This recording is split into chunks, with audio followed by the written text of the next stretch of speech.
खूबसूरत जवान, मासूमियत से भरी अकेली लड़की। वो जंगल के बीचों बीच एक पुरानी झोंपड़ी में रहती थी। जवान, खूबसूरत और मासूम, लेकिन ये सब उस दरिंदे के लिए एक दावत से कम न था। एक रात जब घने दरख्तों की छांव में चांद भी छप गया, वो आया खामोशी से, बेरहम इरादों के साथ, और पलूशा की चीखें जंगल की तारीकी में दफन हो गईं। मगर वो नहीं जानता था, जिस लड़की को रोंदने आया था उसका बाप गिलखां लिकड़हारा जरूर था, मगर गैरत का कोहेगरां भी था। इस्लाम वालेकुम दोस्तों, शुरू करते हैं आज की एक सच्ची दास्तान जो आपको बहुत कुछ सिखाने वाली है। जंगल की घनी छांव में एक पुरानी मगर खुशबू से भरी लकड़ियों की झोंपड़ी थी, जिसके दर वो दीवार पर सब्ज बीलें लपटी हुई थीं। ये गलखां का घर था, एक उम्र रसीदा मगर गीरतमंद लकड़हारा जो अपनी बीवी और जवान बेटी पलूशा के साथ यहाँ रहता था। गिलखां का बदन वक्त के हाथों थक चुका था, मगर उसकी आंखों में चमक बाकी थी। रोज सुबह वो अपनी कुल्हाड़ी उठाकर घने दरख्तों की दुनिया में निकल जाता, दिन भर लकड़ियां काटता और शाम को शहर जाकर बेचता। उसकी बीवी नरम लहजे वाली, खामोश तबा औरत थी, जो है पलूशा के साथ घर की देखभाल और दस्तकारी में मसरूफ रहती। पलूशा 20 बरस की एक ऐसी लड़की थी जिसकी आंखों में ख्वाब थे, मगर इन ख्वाबों पर जंगल की संजीदगी की धुंध छाई रहती। एक दिन जंगल में जब गिलखां एक बुलंद दरख्त से लकड़ियां काट रहा था, उसका पांव फसला और वो नीचे आ गिरा। दर्द से कराहते हुए वो जमीन पर पड़ा था जब एक नौजवान, खूबसूरत मगर अजनबी शख्स वहां से गुजरा। वो मुर्तसिम था, एक शिकारी जिसकी जबान में मिठास मगर दिल में खुबासत छिपी थी। उसने गिलखां को सहारा दिया, जख्म पर मिरहम लगाया और उसे घर तक छोड़ आया। चचा, अगर कभी जरूरत हो तो याद कर लेना, मैं करीब ही रहता हूँ, उसने कहा। गिलखां ने उसे दुआ दी, मगर वो नहीं जानता था कि ये मेहरबानी एक खूनी खेल का आगाज थी। महीनों बीत गए। अचानक गिलखां की बीवी बीमार हो गई। जंगल की दौरी, वसाइल की कमी और वक्त की बेरहमी ने एक दिन उसका दामन छीन लिया। उसकी मौत गिलखां के लिए एक गहरा जख्म थी, मगर पलूशा के लिए तो गोया दुनिया अजड़ गई। वो खामोश हो गई, मगर उसकी आंखों में से उदासी टिपकती रहती। मुर्तसिम ने इन्हीं दिनों में आना जाना बढ़ा दिया। कभी शिकारी के भैंस में, कभी दोस्त के रूप में वो गिलखां से बातें करता और पलूशा को नजरें चराकर देखता। एक दिन उसने गिलखां से पूछा, चचा, अब घर में कौन है? गिलखां ने कहा, बस मैं और पलूशा, हमारी दुनिया यही रह गई है। इसी लम्हे से मुर्तसिम के अंदर का दरिंदा बेदार हो गया। कुछ दिन वो गायब रहा।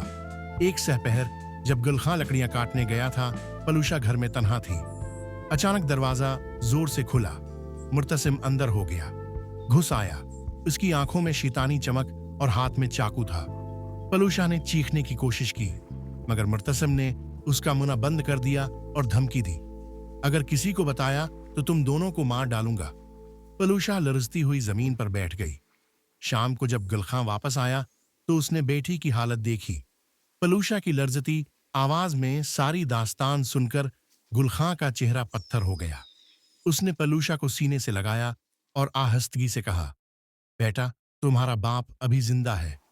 वो इस दरिंदे को उसके किए का इंजाम देगा। गिलखां ने बदला लेने की कसम खाई, मगर उसे इल्म था कि ताकत से नहीं, चालाकी से वार करना होगा। उसने मंसूबा बनाया। कुछ महीने बाद मुर्तसिम फिर जंगल में नजर आया। गिलखां ने मसनूई मुस्कुराहट के साथ उसे बुलाया, बेटा, कहाँ गायब हो गए थे?